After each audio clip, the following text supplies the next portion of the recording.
La balado-diffusion de cette semaine est une présentation de JN Auto, vente et financement. Voiture presque neuve, plus de 35 véhicules électriques à partir de 50 $ par semaine.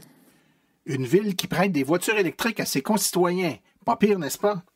Le projet Emus, une moto électrique fait par des étudiants de l'Université de Sherbrooke. Nos dernières statistiques montrent qu'on atteint presque le 20 000 voitures électriques au Québec. Monsieur Louis Tremblay nous trace l'histoire de la compagnie Ad Énergie. Les kilowatts et des kilowattheures. Quelle est la différence entre les deux? On en parle, la voiture électrique 101.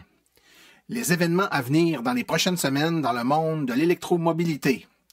Tout ça et bien plus encore dans ce 20e épisode de la balado-diffusion Silence, on roule.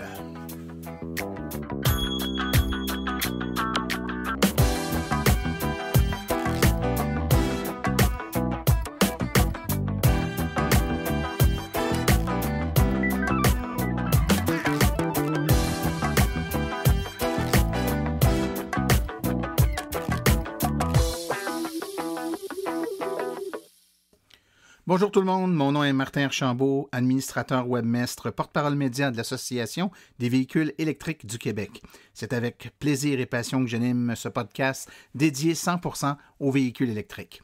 Alors j'espère que vous avez passé un beau 2 semaines, que vous profitez de chaque moment pour aller faire des petites balades en voiture électrique si vous avez la chance d'en avoir une. On commence à avoir des nuits plus froides. Les gens commencent à programmer le préchauffage de leur voiture. Ça, pour ceux qui ne connaissent pas le préchauffage, c'est une fonctionnalité bien le fun des voitures électriques qui nous permet de programmer dans le véhicule notre horaire de travail, par exemple, pour permettre au véhicule de chauffer le matin de façon à ce qu'à l'heure où on quitte la maison, la voiture soit déjà chaude.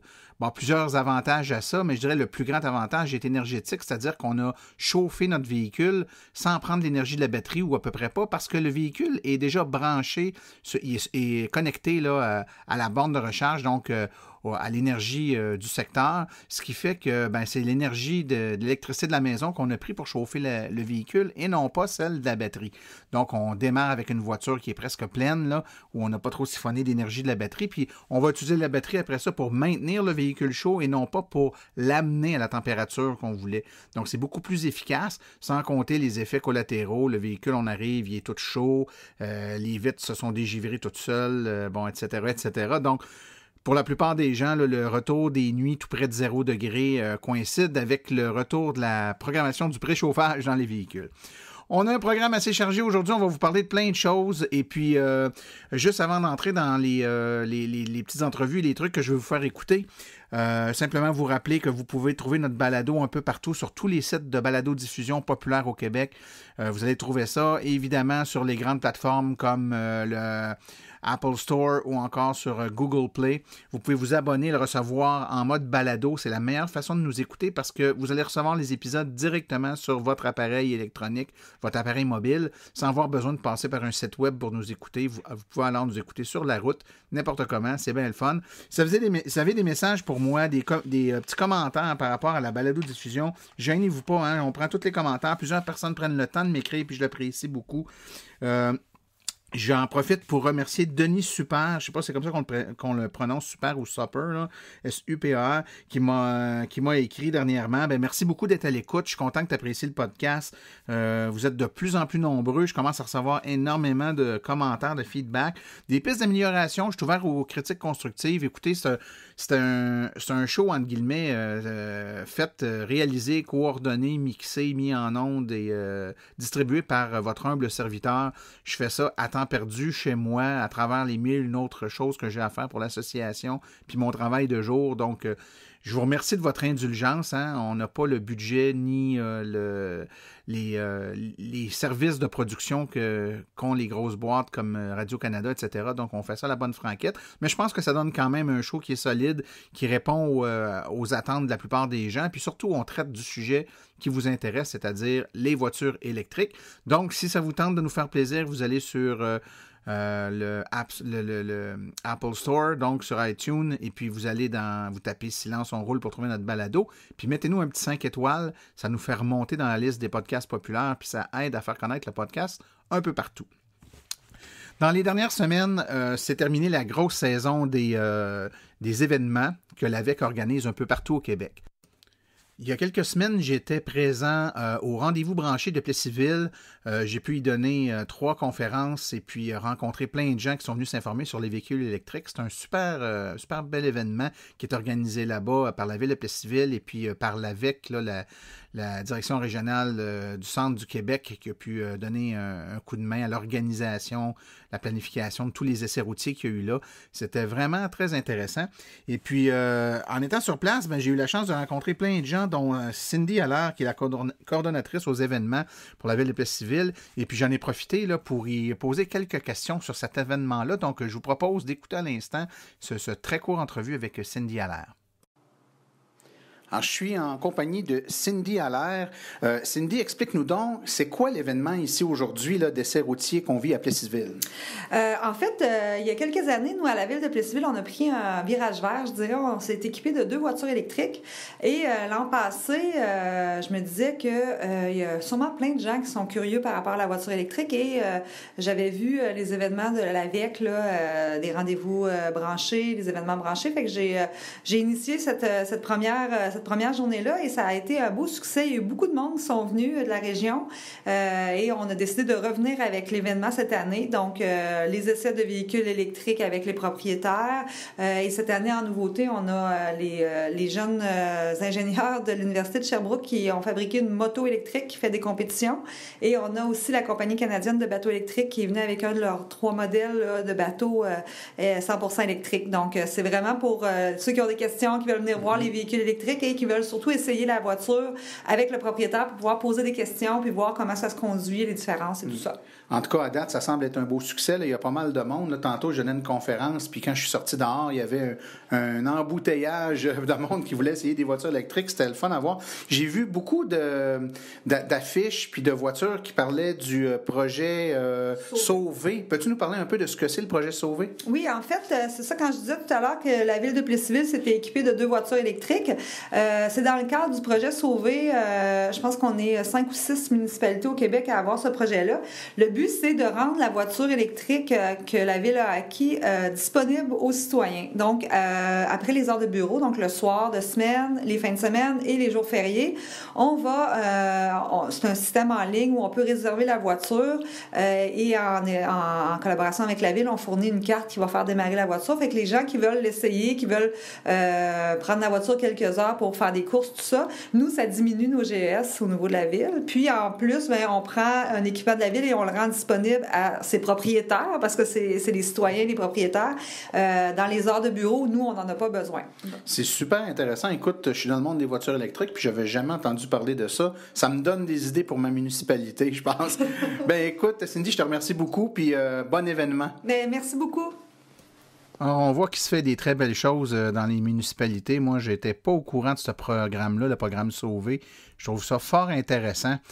C'est certain que je vais essayer de me renseigner un peu plus, puis peut-être être capable de vous donner de l'information supplémentaire si c'est quelque chose qui peut vous intéresser là, pour vous, encore votre ville, là, dans votre région. Cindy a parlé d'une moto électrique qui était présentée par des étudiants de l'Université de Sherbrooke. J'ai pris le temps de parler avec 2 de ces jeunes ingénieurs-là qui nous ont parlé d'un peu de leur moto. Alors, je vous propose d'écouter à l'instant là, ce court entrevue avec les ingénieurs qui ont travaillé au développement de cette moto électrique. Alors, je suis présentement en compagnie de Simon et Antoine du projet EMUS. Salut les gars. Salut. Pouvez-vous nous parler un peu de votre projet, ce que c'est le projet EMUS? Oui, en fait, EMUS, c'est une moto électrique entièrement conçue et fabriquée par des étudiants de l'Université de Sherbrooke. C'est un projet qui a débuté il y a 6-7 ans par un certain nombre d'étudiants à l'université pour finalement se transformer en projet de fin de bac et redevenir un groupe étudiant. Donc maintenant, c'est vraiment des heures à l'extérieur de l'école. OK. Et est-ce que c'est quelque chose qui revient toutes les années? C'est-à-dire que tous les finissants au bac travaillent sur un projet EMUS année après année ou c'est vraiment un projet ponctuel, un one-shot deal? Non, c'est ça. C'est vraiment un projet qui est à l'extérieur de projet d'école. Puis c'est un projet qui se continue à chaque année. Donc les étudiants peuvent participer, améliorer le véhicule. Puis on recrée pas un prototype à chaque année. C'est vraiment de l'amélioration sur le véhicule. C'est itératif sur le même véhicule. J'imagine que vous avez des rôles différents différents rôles là-dedans. C'est quoi, toi, ton rôle dans le projet? En fait, on a participé, là, grosso modo, à l'assemblage des batteries. On a fait de la conception et puis on a participé là, à l'étude de marché puis la mise en industrialisation là, de la moto. OK, quand vous dites mise en industrialisation, est-ce que ça veut dire qu'au-delà du prototype qu'on voit ici, il y a plusieurs véhicules qui vont être construits basés sur ce que vous avez développé? En fait, c'est qu'on va participer à une compétition en Espagne à l'automne prochain, qui est un nouveau véhicule, en fait, qu'on est en train de produire, de fabriquer, de concevoir. Et puis, il y a une partie là, du projet qui est, en fait, là, de faire une simulation d'une entreprise et de l'industrialisation de cette moto-là. Là. OK, donc il y a tout le volet design de l'ingénierie, mais il y a aussi tout le volet analyse de marché, mise en marché, promotion, etc. Donc, comme si vous étiez dans une vraie compagnie puis vous produisez le véhicule. Là. Exactement, c'est tout à fait ça. Si on parlait un peu de... Tu sais, moi, je l'ai vu ici, puis on pourra mettre possiblement des photos là, sur notre site web pour montrer aux gens, mais...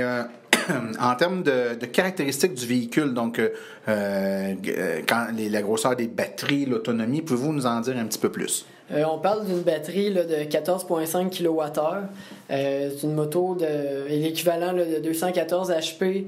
Ça fait 0-100 en 3 secondes, puis ça va à 250 km/h. Donc, c'est une moto de performance qui est vraiment de compétition là, pour la track surtout.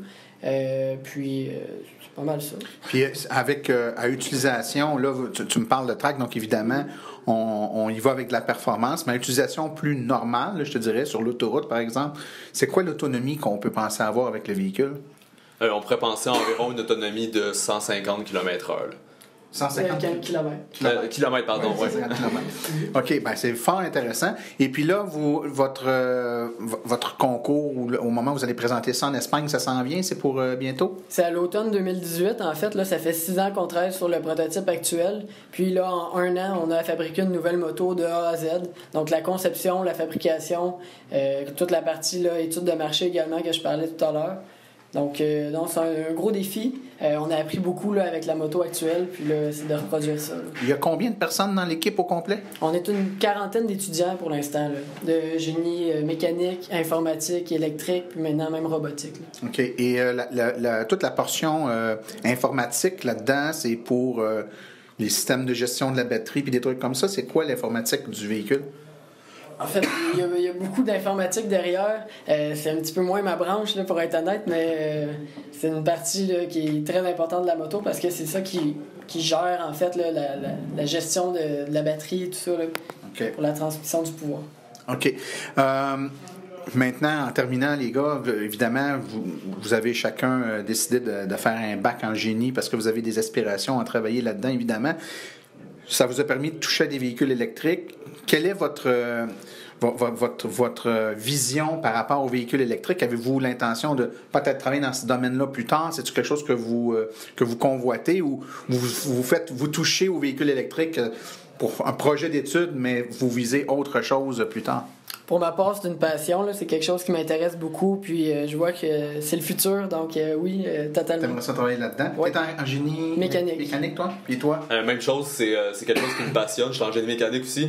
Puis c'est en parlant de plus en plus qu'on voit que les véhicules électriques, c'est quelque chose qui est en progression, puis on voit à quel point c'est des véhicules qui sont performants. Je pense que c'est très intéressant de pousser un peu dans cette branche-là. Oui, tout à fait. Puis sans parler de toute l'efficacité aussi d'un véhicule électrique versus un véhicule avec un moteur à combustion en termes d'efficacité d'utilisation de l'énergie pour bouger le véhicule plutôt que de produire de la chaleur. Là, c'est fort intéressant. Ben, merci beaucoup les gars de votre présence ici aujourd'hui. Puis félicitations à votre projet, c'est très instructif. Pour les gens qui nous écoutent, on va mettre dans les liens de la balado un hyperlien qui va pointer là, vers de l'information sur le projet EMUS. Ben, merci beaucoup. Merci.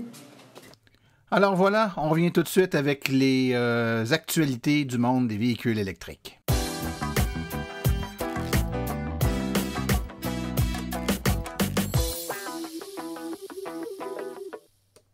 Alors, cette semaine, ça ne sera pas compliqué. On va traiter essentiellement d'une seule nouvelle.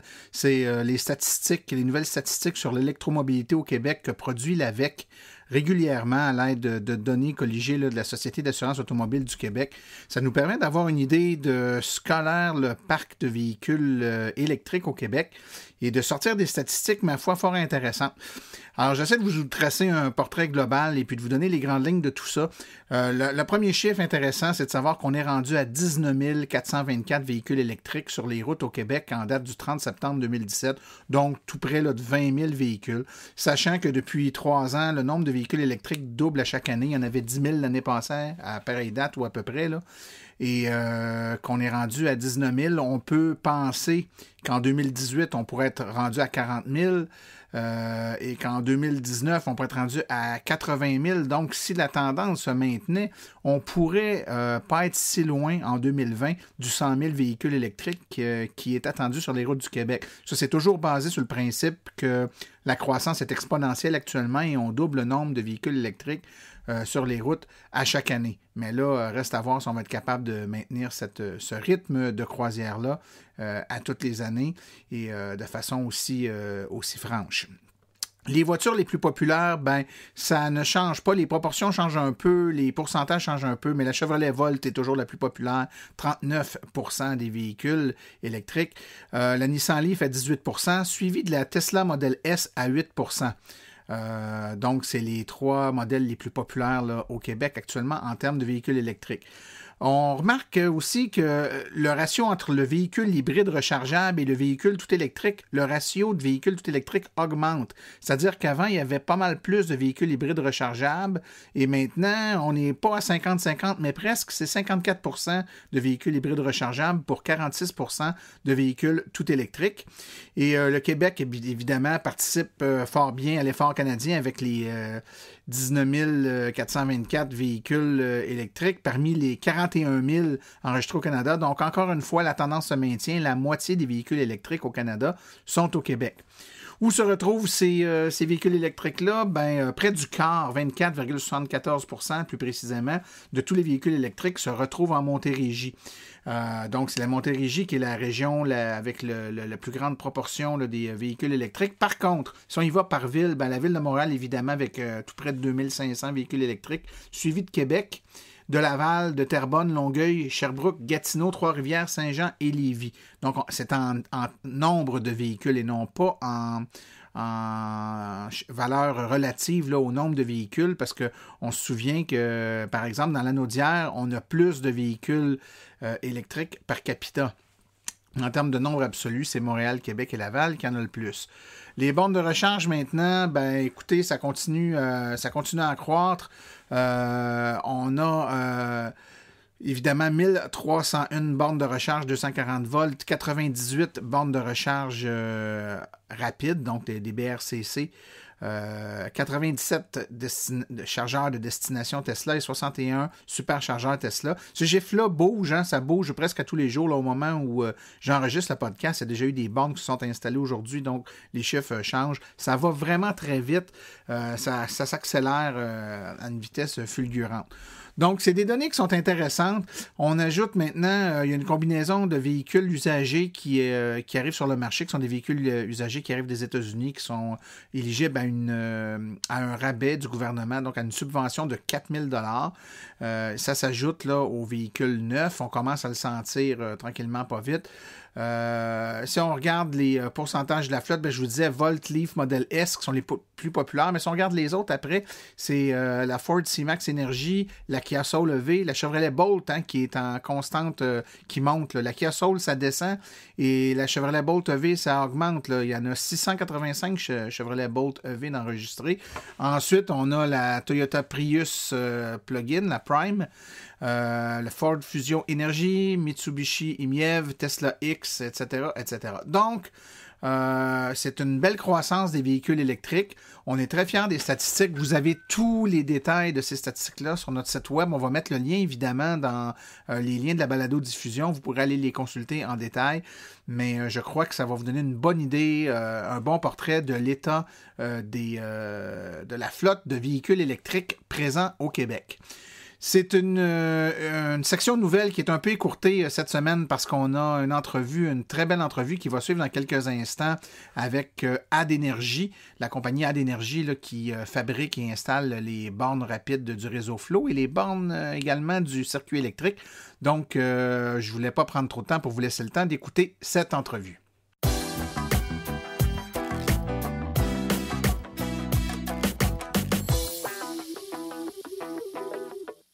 JN Auto, la référence lorsque vient le temps de se procurer une voiture électrique presque neuve. Plus de 35 véhicules électriques à partir de 50 $ par semaine. De plus, JN Auto offre une promotion exclusive aux membres hors de l'Association des véhicules électriques du Québec. Un rabais supplémentaire de 500 $ sur le prix affiché à l'achat de votre voiture. Une seule promotion par achat. JN Auto, choix, qualité et service après-vente irréprochable depuis 1982. Téléphonez-nous sans frais au 1-888-821-3084. Consultez notre liste de voitures au www.jnauto.com ou visitez-nous au 317 route 116 à Richmond, en Estrie.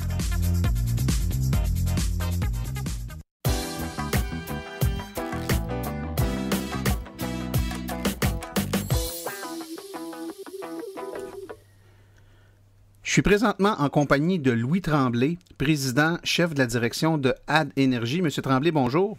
Oui, bonjour, Monsieur Archambault. Écoutez, ça fait plusieurs fois qu'on reçoit des courriels d'auditeurs qui nous demandent d'avoir un entretien avec des gens d'AdEnergy. Donc, c'est aujourd'hui que ça se concrétise. Merci beaucoup d'avoir accepté notre invitation, tout d'abord. On va commencer ça dans les tout débuts. AdEnergy, c'est une entreprise qui, à mes souvenirs, puis là, écoutez, moi aussi, je m'intéresse aux voitures électriques depuis longtemps. Vous êtes apparu dans le paysage il y a très longtemps. Donc, d'où est née, quand et de où est née cette idée-là de créer une entreprise de bornes de recharge pour voitures électriques? Bien, tout d'abord, merci de l'opportunité. En effet, c'est pas toujours qu'on a l'occasion de parler des balbutiements d'AdEnergy. Moi, j'ai l'habitude de dire que je suis né entrepreneur. Puis j'ai toujours eu des projets d'ouvrir des entreprises. J'en ai ouvert une plus jeune. Puis je vous dirais, c'est vraiment lorsque j'ai commencé à l'Université Laval, où est-ce que j'ai commencé à me regarder en face d'un miroir puis de me décider de dire qu'il faudrait bien à un moment donné que je fasse quelque chose. Puis à Laval, qui est une très bonne université, mais très théorique, j'ai commencé à me poser des questions sur ce que j'allais bien faire. J'étais à l'université en ingénierie électrique. Je travaillais à la Défense nationale à optimiser les réseaux électriques sur les bases militaires, à utiliser l'informatique, si je peux me permettre, pour mieux consommer. On sauvait des centaines de milliers de dollars en gestion énergétique. Puis pendant ce temps-là, j'étais assis à des bureaux d'école, excusez-moi l'expression, à m'emmerder un peu. À avoir le goût de faire quelque chose. Je suis un gars assez hands-on. Donc, j'ai décidé de fonder en 2004 un projet de véhicule électrique, le projet Ozone de l'Université Laval. J'ai regroupé une douzaine de personnes, puis on s'est mis à développer un véhicule électrique. Donc, on a fabriqué un moteur à aimant permanent là, pour être un peu technique. On a collé des aimants sur une partie rotorique. On a bobiné des bobines sur le stateur. On a vraiment fait ça, un onduleur, un battery pack. On avait un écran pas au même titre que Tesla. D'ailleurs, dans les mêmes années, Elon Musk investissait dans Tesla. Puis c'est à mesure que j'ai avancé dans le projet à l'université avec mes collègues où est-ce que j'ai vraiment, moi qui étais un gars de char à la base, là, j'aime beaucoup les automobiles, la performance, je suis tombé en amour avec le véhicule électrique. Je suis un gars vert foncé, là. Je pense beaucoup si on se remet dans ces années-là, au réchauffement de la planète, mais aussi à non seulement à faire quelque chose qui serait bon pour mes enfants, mais qui serait bon qui serait économiquement viable. On parle souvent de développement durable. Moi, je pense qu'il faut que ce soit économiquement viable aussi.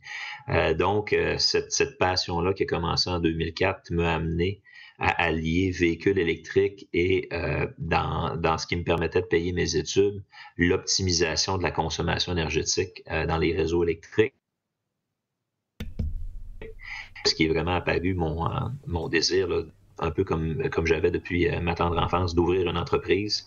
Puis l'idée a été vraiment d'allier les deux. De dire qu'aujourd'hui, il y a des pipelines électrons, il y a des réseaux électriques un peu partout. mais il n'y a pas de point de recharge. Puis je voyais très bien en suivant le véhicule électrique, en voyant ce que Tesla faisait, en voyant ce que les grands manufacturiers prévoyaient, que les véhicules électriques s'en venaient, puis qu'elle allait avoir une certaine performance. Donc, ça a été vraiment l'idée de dire, nous, on va être l'entreprise qui va créer un réseau de recharge, de bornes de recharge qui va permettre l'accélération de l'électrification des transports. Puis l'idée était vraiment de dire ce qu'on veut, c'est que les gens, quand ils pensent à s'acheter un véhicule électrique, ne pensent pas à la recharge. Il faut que ce soit simple. Il faut que ce soit fluide. On parlera du brand name flow tout à l'heure. Mais l'objectif était vraiment ça. Puis c'est là que c'est né, je vous dirais, officiellement en 2007. Après ça, on est obligé de fonder. Quand je dis on est obligé de fonder, c'est qu'à ce moment-là, c'était vraiment de ma poche que je payais, si vous voulez, les dépenses. Donc, à un moment donné, on a eu le premier financement qui est rentré. Ça nous prenait une société incorporée.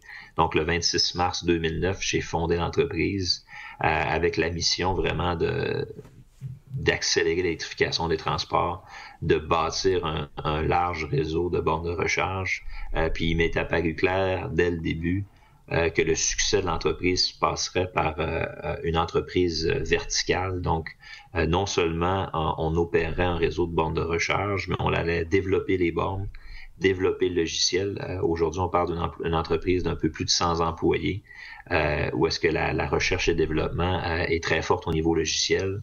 On parlait tantôt de gestion énergétique, c'est très important si on veut que les infrastructures de recharge s'intègrent au bâtiment, que ce soit dans les condos, dans les tours à bureaux, les centres commerciaux.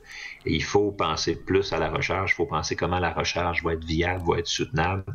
Fait que c'est vraiment à ce moment-là que ça a démarré. Au début, on a commencé à avoir des premières bornes de recharge standard niveau 2 avec un premier serveur de gestion.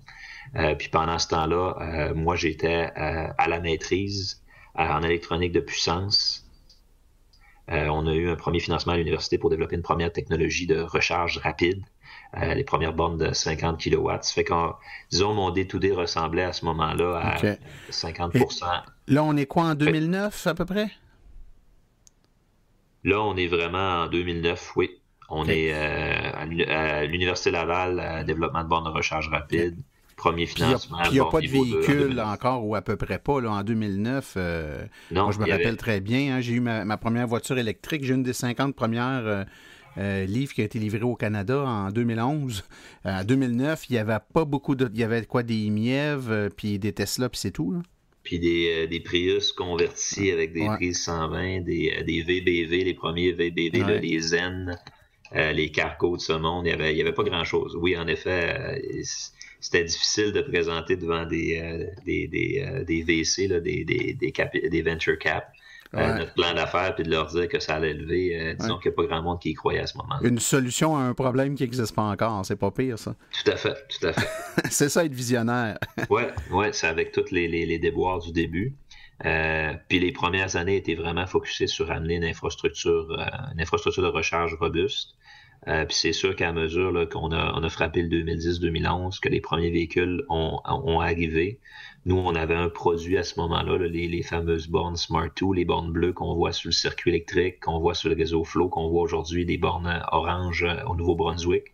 Puis c'est à ce moment-là qu'on a, si je peux me permettre, qu'on a gagné aussi le contrat avec le circuit électrique. Ça fait qu'on est devenu, si je peux me permettre, un manufacturier fournisseur non seulement de produits, mais de solutions de notre propre réseau. À ce moment-là, on parlait du réseau vert, mais également, on est devenu le fournisseur du circuit électrique. Ça fait qu'en plus de développer le matériel, le logiciel, à ce moment-là, on fabriquait pas. C'est vrai, il faut que je me le rappelle. On fabriquait pas. On l'outsourçait à une compagnie de Québec qui s'appelle Gentech. Puis, là, on a commencé à avoir du volume, des produits qu'on devait personnaliser pour le circuit électrique, pour le réseau vert. C'est deux systèmes complètement, si on veut, séparés, deux serveurs de gestion séparés totalement. On a fait quelque chose une première en Amérique du Nord. Les deux réseaux sont devenus interopérables. Donc, à partir de ce moment-là, est devenu possible avec une carte d'un réseau ou de l'autre d'accéder aux bornes de l'entreprise. Mais avec le volume, il nous est devenu nécessaire de fabriquer, surtout qu'on allait intégrer une nouvelle borne de recharge qui était plus vouée au secteur privé, donc c'est les flottes de véhicules, les employeurs, le multirésidentiel.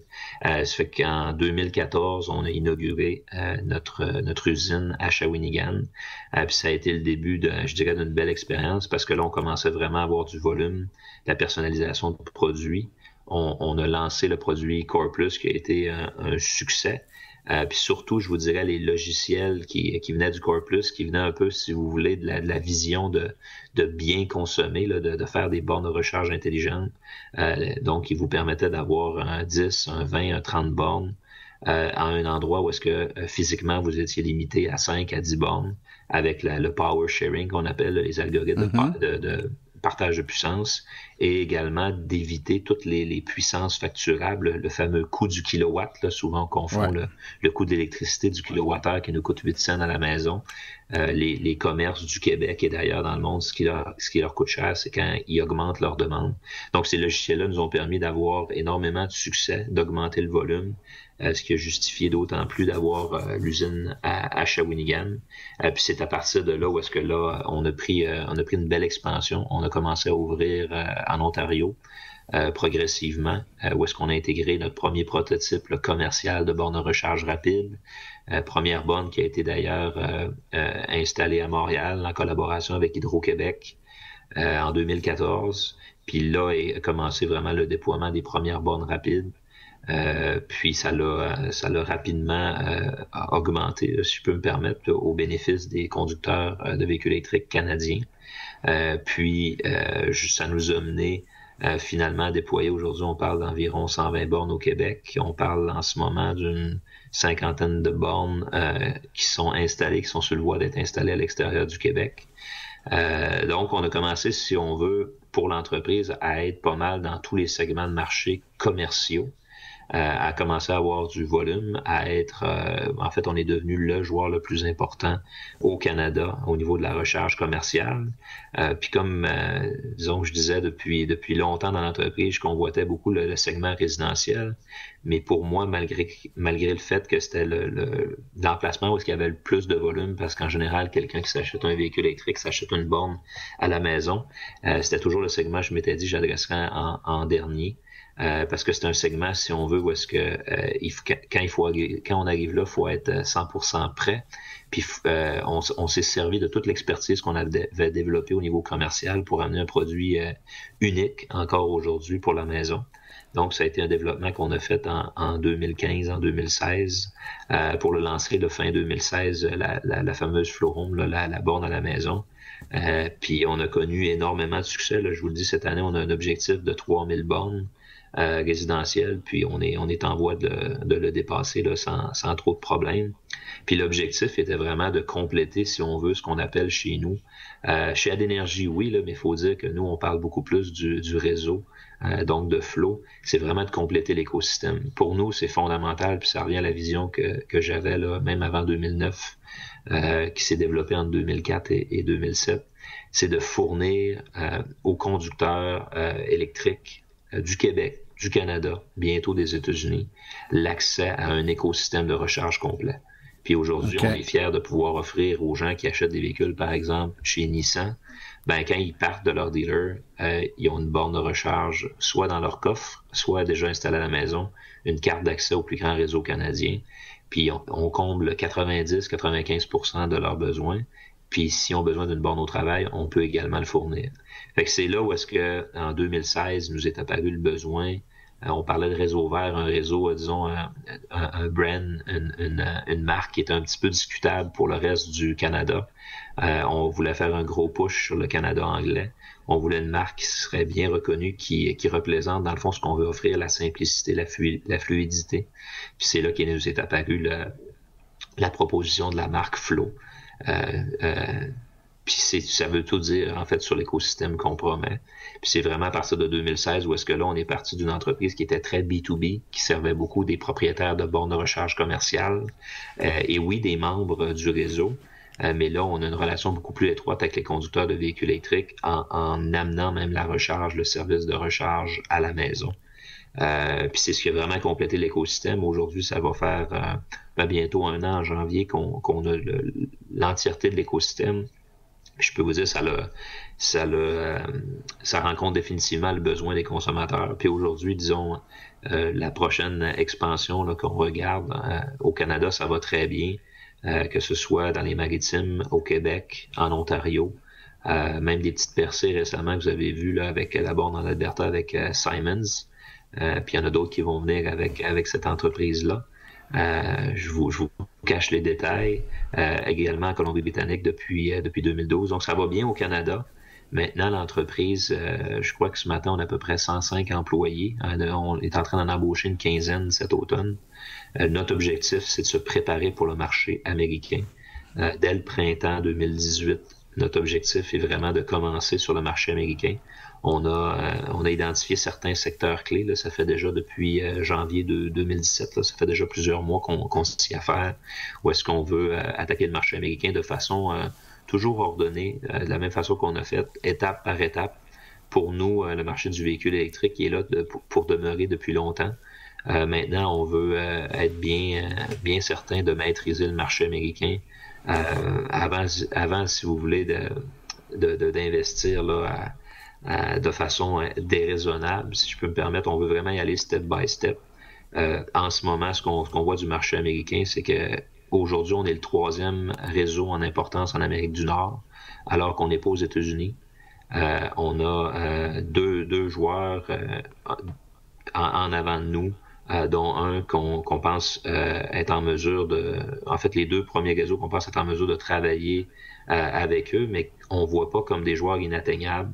Donc, on se voit en ce moment dans le top 3 capable de compétitionner, mais également de collaborer. Là, je pense que notre marché étant très étroit, très en émergence, on se doit de collaborer ensemble, de ne pas se voler la tarte, si vous permettez, parce que le vrai compétiteur pour moi, le véhicule à essence.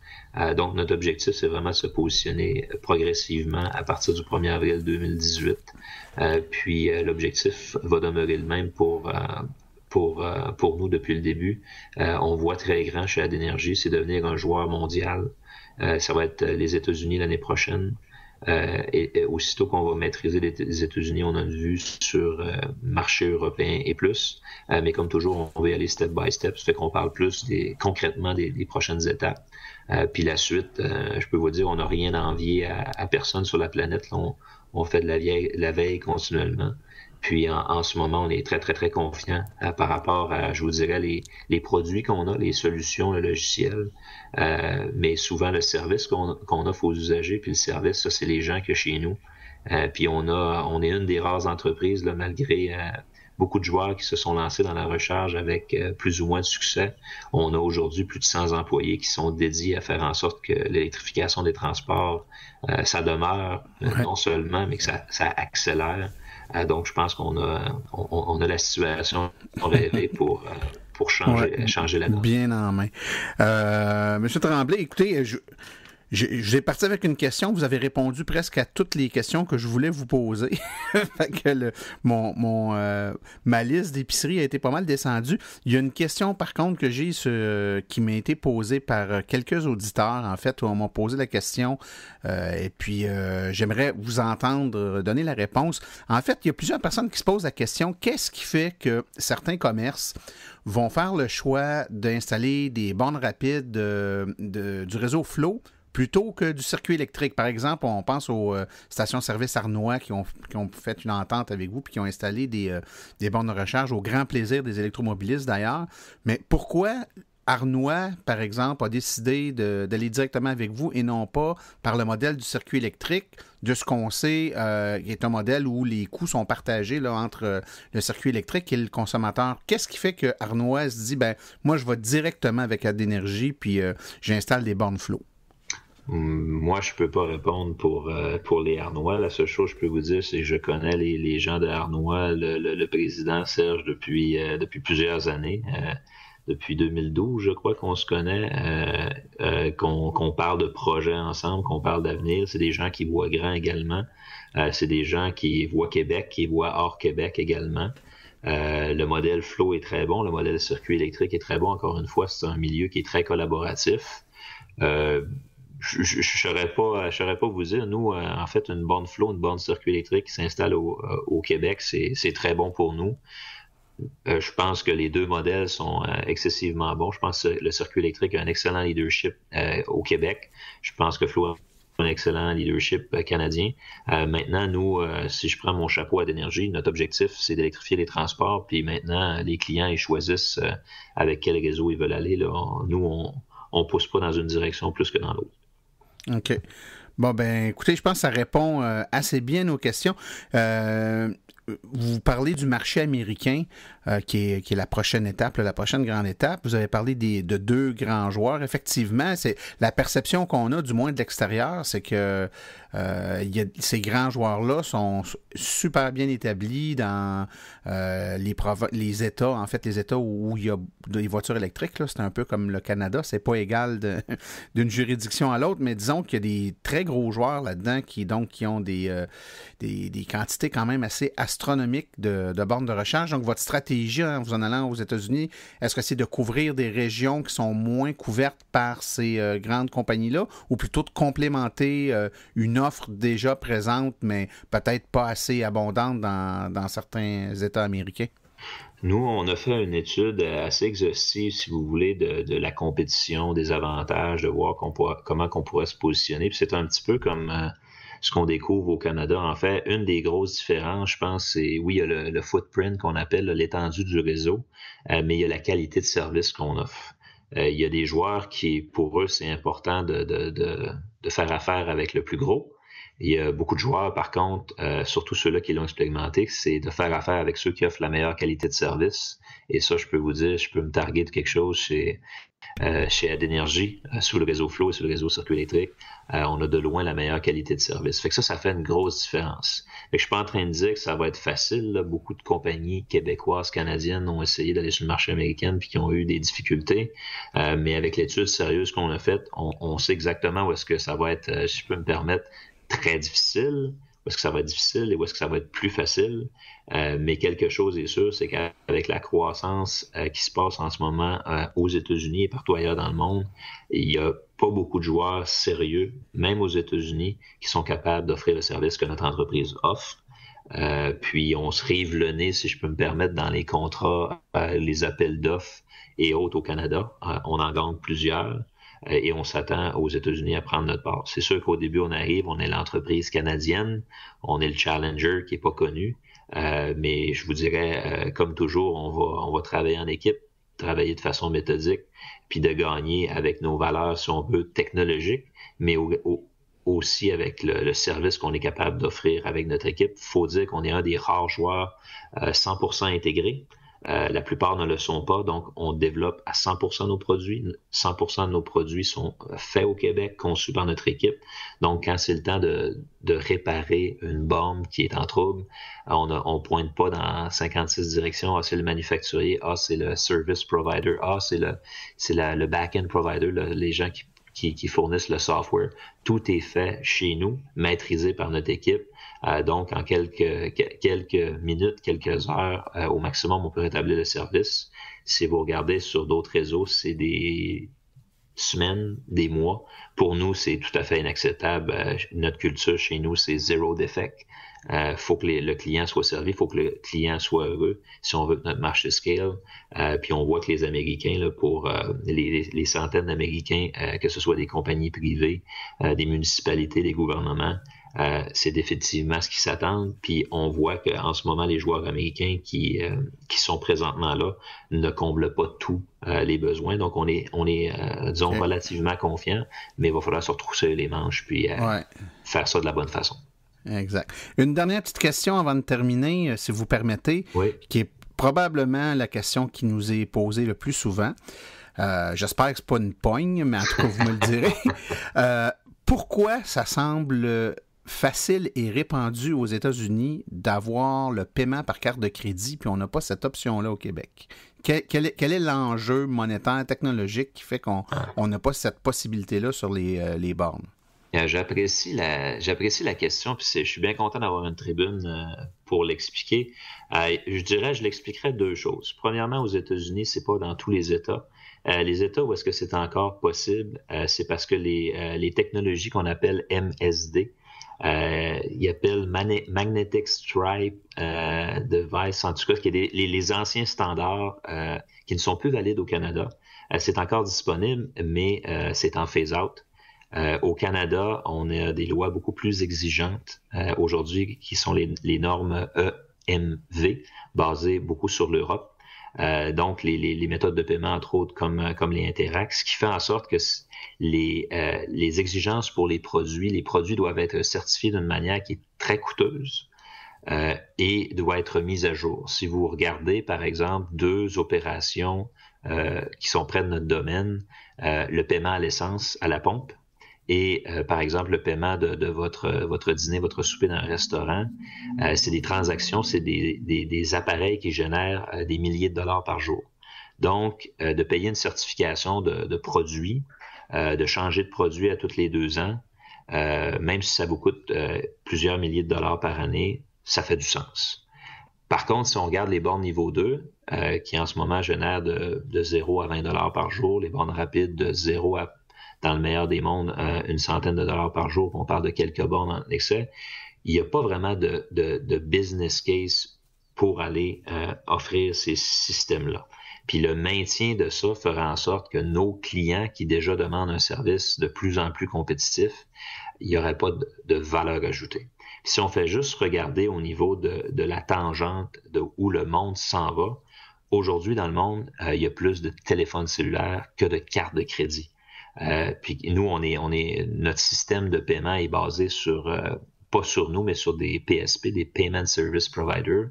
Puis la plupart nous disent que d'ici 5 ans, il va y avoir encore beaucoup moins de cartes de crédit, mais ça va être beaucoup plus sur les téléphones. On a juste besoin de parler à des Apple Pay et ainsi de suite. Donc, nous, on voit qu'en passant nos bornes, tout le matériel que sur nos bornes, les lecteurs sont potentiellement certifiables. C'est juste que les coûts que ça engendre, nous, on n'est pas capable de le justifier, ce qu'on ne va pas vers là. Puis ce qu'on voit, c'est que ça va aller de plus en plus vers des systèmes de paiement qui vont être sur le téléphone, que ce soit directement aujourd'hui l'application mobile qui, sans être membre, vous êtes capable de rentrer votre nom, votre numéro de carte de crédit, votre CSV, vous êtes en mesure de payer, ou que vous êtes membre, vous pouvez utiliser la carte ou l'application mobile. Dans certains endroits, on a paiement par QR code qui a été exigé. Donc, il y a plusieurs méthodes de paiement, mais on voit qu'on va de plus en plus vers la simplicité. Donc, la carte de crédit, malgré sa convivialité, amène des problématiques qui sont assez énormes. L'autre chose, c'est que vous avez à penser que les terminals de paiement dans la majorité des systèmes qu'on voit sont sous une certaine protection. Vous pensez juste aux stations essence, vous avez des gens à proximité avec des caméras qui regardent les pompes. Si on met des lecteurs sur les bornes, ça serait probablement des lecteurs dispendieux. Souvent des lecteurs qui pourraient être de tierces parties. On a regardé, par exemple, pour les bornes de recharge rapide, avoir des lecteurs PayPass assez dispendieux, mais c'est des modules en plastique qui souvent ne sont pas faits pour disons, soutenir notre climat, mais surtout, c'est des modules que si on met dans des bornes, dans la majorité des stationnements où est-ce qu'on est, la borne n'est pas sur surveillance, il n'y a personne à proximité. Si on se la fait briser, là, on parle encore une fois de centaines de dollars de bris. C'est toutes des choses je vous dirais qu'on revisite chez nous périodiquement. Là. Encore une fois, on est là pour simplifier la recherche. Tout ce qui peut être fait, mais qui est viable, on va le faire. Mais à chaque fois qu'on regarde ça, à chaque fois qu'on regarde les nouvelles technologies et le coût, on n'est pas capable de le justifier pour nous et pour nos clients. Mais on comprend le use case, autrement dit que ce serait tellement simple d'utiliser la carte de crédit parce que tout le monde en a une. Ouais. Bon, excellent, ça ne peut être plus clair. Monsieur Louis Tremblay, président, chef de la direction de AdÉnergie, merci beaucoup pour votre générosité et votre temps. Merci, M. Archambault, au plaisir. Merci, au revoir.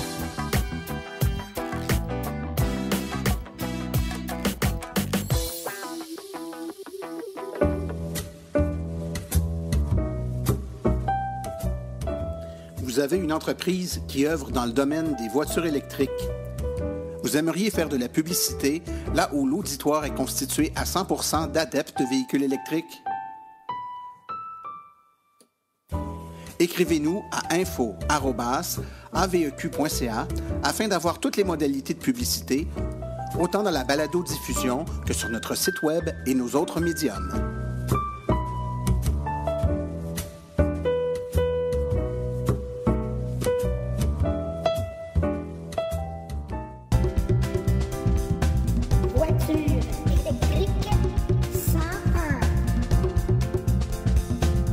Alors, pour ce segment de Voiture électrique 101, je suis aujourd'hui en compagnie du petit Émile. Comment ça va, Émile? Bien. T'as eu une belle semaine? Oui. Comme toujours, je te connais, toi, t'as 1001 questions, fait que t'as sûrement une question à me poser. Je t'écoute, jeune homme. Souvent, j'entends parler de kilowatts et de kilowattheure. Est-ce qu'il y a une différence entre les deux? Oh oui, il y a une différence entre les deux. C'est une très bonne question. Je te dirais que même les gens qui sont familiers avec tout ça se trompent souvent parce que ça se ressemble tellement des kilowatts, des kilowattheures que des fois on met un à la place de l'autre, mais en réalité, c'est pas la même chose. Je vais essayer de t'expliquer ça simplement. Là, c'est pas toujours facile à expliquer, surtout pas les gens qui nous écoutent là, sur la balado-diffusion. C'est juste le son. Là, je peux pas faire des représentations graphiques ou mettre des photos et des images pour mieux l'expliquer. Fait que je vais essayer d'être le plus clair possible. Puis si je suis pas clair, tu me le dis, d'accord? D'accord. Bon. En fait, un kilowatt, c'est une unité de mesure de puissance. OK? Donc, on parle de puissance. Fait que, par exemple, une ampoule électrique qui éclaire, une petite ampoule incandescente qu'on met, par exemple, dans une pièce pour éclairer, c'est souvent des ampoules de 60 watts ou de 100 watts. OK? Mais est-ce que kilowatt et kilowattheure, c'est comme grammes et milligrammes? Non. Par contre, watt puis kilowatt, c'est un peu comme gramme puis milligramme. Un gramme puis un milligramme, c'est 1/1000 de gramme. Tu comprends? Un watt puis un kilowatt, kilo, ça veut dire 1000, donc un kilowatt, c'est 1000 watts. OK?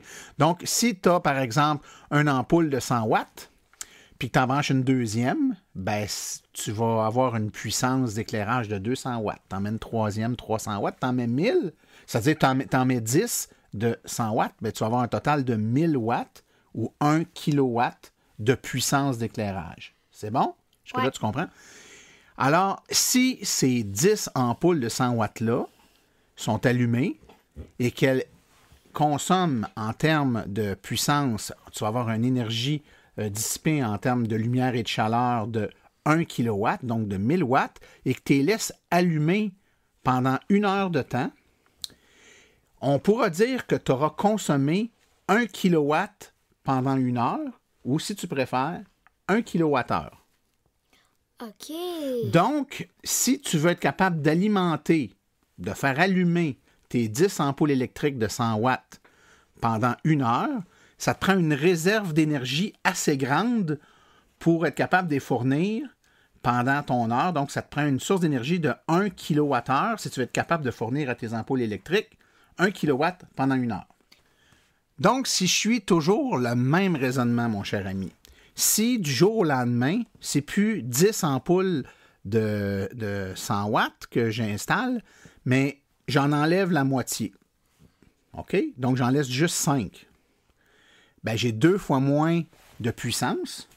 Donc, ma réserve d'énergie d'1 kWh, tantôt, va pouvoir les faire allumer pendant 2 heures parce que j'ai besoin de 2 fois moins d'énergie vu que j'ai 2 fois moins de lumière. Donc, ma réserve d'énergie de 1 kWh va être capable de les faire allumer pendant 2 heures. Donc, les voitures moins puissantes peuvent se faire recharger plus rapidement? Ben, les voitures qui ont un moteur, au lieu d'être une ampoule, c'est un moteur. Les automobiles électriques qui ont un moteur moins puissant vont rouler plus longtemps avec une quantité donnée de batterie. Donc, par exemple, si tu as une batterie de 30 kWh, puis tu as un moteur qui est 2 fois moins puissant qu'un autre, ben, il va pouvoir rouler 2 fois plus longtemps, donc dépenser sa quantité d'énergie maximale sur une période de temps 2 fois plus longtemps qu'un autre moteur qui serait 2 fois plus puissant, donc qui consommerait plus de puissance. Et l'inverse est vrai aussi dans mon exemple de tantôt avec mes lumières. Au lieu d'en mettre 10 ampoules, j'en mets 20, ben, je vais brûler 2 fois plus d'énergie, donc ma réserve d'énergie d'1 kWh va durer juste une demi-heure parce que je siphonne l'énergie beaucoup plus vite. Donc, en résumé, un kilowatt, c'est une unité de puissance électrique, alors que le kilowattheure, c'est une quantité d'énergie. Donc, vois ça comme un endroit où on accumule, c'est la quantité d'énergie qu'on accumule, donc de kilowatts qu'on va pouvoir donner pendant une certaine période de temps donnée qu'on va accumuler. C'est ni plus ni moins que de dire, ben c'est comme un réservoir, tu sais, une petite batterie qui n'a pas beaucoup de kilowattheures, ben c'est comme une petite chaudière d'eau, alors qu'une grosse batterie qui a beaucoup de kilowattheures, c'est comme une piscine d'eau. Donc, si tu vides ta chaudière avec une petite hausse de jardin, ben ça va aller plus vite que si tu vides ta grosse piscine avec ta hausse de jardin. La hausse de jardin, c'est la quantité d'énergie que tu vas aller chercher dedans. Ça va dépendre de la puissance de ton moteur. Si tu mets un moteur plus gros, ben c'est comme si ton tuyau il est plus gros, puis on va aller chercher plus d'énergie plus rapidement, donc ça va se vider plus vite. Donc, c'est toujours un jeu avec les voitures électriques. Si on met un moteur qui est plus puissant, donc qui tire plus de puissance, bien, ça va prendre plus d'énergie dans la batterie pour la faire rouler, donc ça va prendre une batterie plus grosse. Donc un moteur qui est plus puissant, donc qui génère plus de kilowatts, bien, si on veut que ça dure longtemps, ça va prendre des batteries qui ont plus de kilowattheures pour être capable de donner des kilowatts pendant plusieurs heures à notre moteur. Est-ce que c'est un petit peu plus clair pour toi? Ouais, pas mal. Donc, quand on parle de puissance, la force d'une ampoule électrique, la force d'un moteur, la force d'une borne de recharge rapide, bien, on parle toujours de kilowatts. Puis quand on parle de quantité d'énergie emmagasinée, donc ce qu'on est capable d'emmagasiner dans une batterie ou ce qu'on est capable d'emmagasiner dans n'importe quelle autre source où on met de l'énergie, bien là, on parle de quantité d'énergie, on parle de kilowattheure. OK. C'est bon? Ouais. Alors, je te remercie beaucoup, Émile. Si vous avez à la maison des enfants qui ont des questions, vous ne vous gênez pas, vous les enregistrez avec votre téléphone, vous m'envoyez ça à martin@aveq.ca. Il me fera un grand plaisir de tenter d'y répondre le plus simplement possible. Tout de suite après la pause, on poursuit avec un segment sur les activités à venir dans le monde de l'électromobilité pour les prochaines semaines.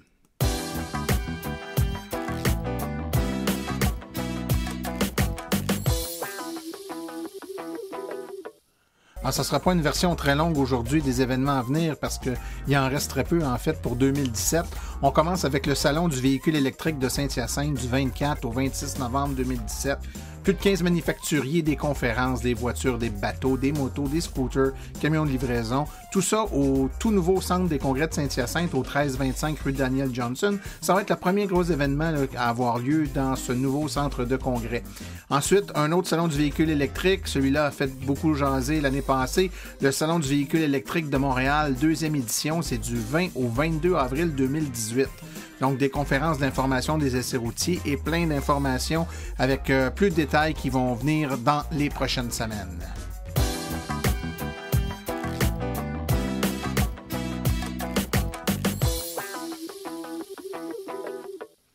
Alors, c'est tout pour la présente balado-diffusion. L'AVEQ tient à remercier tous les collaborateurs de cette semaine, particulièrement Cindy Allaire, les étudiants du projet EMUS, Louis Tremblay de Adénergie et le petit Émile. La reproduction ou la diffusion de l'émission est permise, mais l'Association des véhicules électriques du Québec apprécierait en être avisée. Toutes les questions concernant l'émission peuvent être envoyées à l'adresse martin@aveq.ca. Pour les questions générales regardant l'électromobilité ou l'association, veuillez plutôt écrire à info@aveq.ca. Pour vous renseigner et avoir accès à toute la documentation de l'AVEQ, nous vous invitons sur notre site web au www.avec.ca. Je vous rappelle que sur notre site web, afin de vous faciliter la tâche, vous avez accès aux archives de nos balados ainsi qu'aux hyperliens vers les sites web mentionnés aujourd'hui. Le tout directement au www.aveq.ca/silence. Mon nom est Martin Archambault et d'ici la prochaine balado, j'espère que vous aussi attraperez la piqûre et que vous direz « Silence, on roule ».